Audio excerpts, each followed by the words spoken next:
সবসময় ভিসা আমি কাগজ পাঠাইলে হইয়া যাই গা। এবার তারা আমার সিডি দিছে, আমি বলে সরাসরি যাওয়ান লাগবো। সরাসরি সিডি লইয়া গেছি পরে সকালে, রাত্রে তো বাসাত কুমিল্লা গিয়ে ঢাকা গিয়া রইছি, সকালে সিডি লইয়া গেছি পরে সিডি দেখা সেটা মালয়েশিয়ান এক লোক কয়, বাংলা পারে শিক্ষা লাইসেন্সে থাকতে থাকতে কয় এটা তো 19 তারিখে আপনার ইন্টারভিউ হবে, আজকে 18 তারিখ আপনি আইসেন কিনতেন।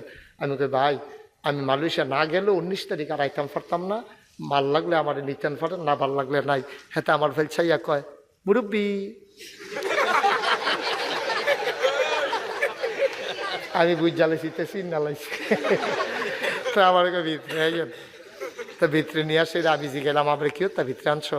কয় হুজুর ওই ভিতরে আনছি, আপনি কোনো এমনি আইলেন না, ওই আপনার এর লাগিয়া আমরা সাওনের লাগিয়া আপনারা আনছি, আসলে আওনের কাম লাগে না।